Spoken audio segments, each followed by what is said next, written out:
సింహం మరియు తెలివైన కుందేలు.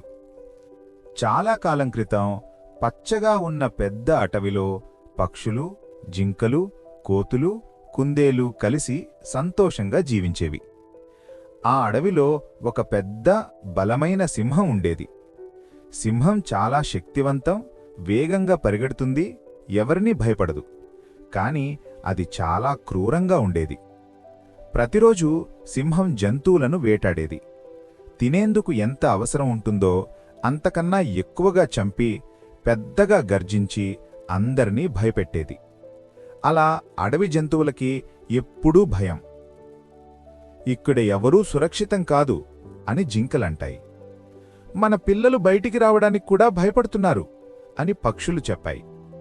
ఇలా ఎలా జీవించగలం అని కుందేళ్లు అడిగాయి. ఆఖరికి అన్ని జంతువులు ఒక సమావేశం పెట్టాయి. చాలాసేపు ఆలోచించి ఒక నిర్ణయం తీసుకున్నాయి. తరువాతి రోజు అన్ని జంతువులు సింహం దగ్గరికి వెళ్లి వినయంగా చెప్పాయి, అటవికి రాజా, దయచేసి ప్రతిరోజూ మమ్మల్ని వేటాడకండి. మేమే ప్రతిరోజూ ఒక జంతువును మీకు ఆహారంగా పంపిస్తాము. అప్పుడు అడవిలో శాంతి ఉంటుంది. సింహానికి ఆ ఆలోచన నచ్చింది. బాగుంది అని గర్జించింది. కాని జాగ్రత్త, ఎప్పుడైనా ఆలస్యమైతే మీ అందరినీ చంపేస్తాను. జంతువులు అంగీకరించాయి. కొన్ని రోజులు శాంతిగా గడిచాయి. ప్రతిరోజూ ఒక జంతువు సింహం దగ్గరకు వెళ్లేది. ఒకరోజు ఒక చిన్న కుందేళ్లకు అవకాశం వచ్చింది. అందరూ భయపడ్డారు.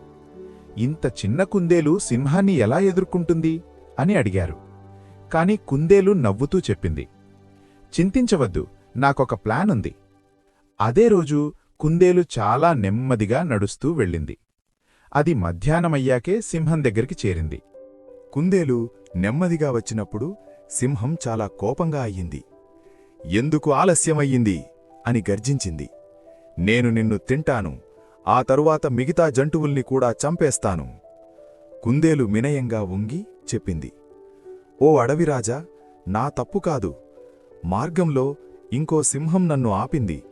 అతడే నిజమైన రాజునని చెప్పాడు. సింహం కళ్లలో కోపం మంటగా మెరుస్తోంది. ఇంకో సింహమా, ఎక్కడ ఉన్నాడు అని అరిచింది. కుందేలు చెప్పింది, ఒక లోతైన బావి దగ్గరుంటాడు. అతను నిన్ను చంపేస్తానని కూడా చెప్పాడు. సింహం గర్జిస్తూ కుందేళ్లను అనుసరించింది. ఇద్దరూ బావి దగ్గరకు చేరుకున్నారు. కుందేలు బావివైపు చూపించి చెప్పింది, అతడే అక్కడ ఉన్నాడు. సింహం బావిలోకి చూసింది. అందులో తన ప్రతిబింబం కనిపించింది. కాని సింహానికి అదేమిటో అర్థం కాలేదు. అది నిజంగానే ఇంకో సింహం అనుకుంది. సింహం గర్జించింది. బావిలో ప్రతిబింబం కూడా గర్జించింది. కోపంతో కళ్ళు మూసుకొని సింహం బావిలోకి దూకింది. అది లోతైన బావి కావడంతో బయటకు రాలేకపోయింది. అడవి కొద్దిసేపు నిశ్శబ్దంగా మారింది. తరువాత అందరూ సంతోషంతో కూయడం, నవ్వడం, నర్తించడం ప్రారంభించారు. చిన్న కుందేళ్లను అందరూ భుజాలపై ఎక్కించి అభినందించారు. ఆ రోజునుంచి అడవిలో శాంతి నెలకొంది. జంతువులు ఒక గొప్ప పాఠాన్ని గుర్తుపెట్టుకున్నారు. నీతి, బుద్ధి మరియు ధైర్యం ఉంటే బలమైన వారిని కూడా జయించవచ్చు. చూసినందుకు ధన్యవాదాలు.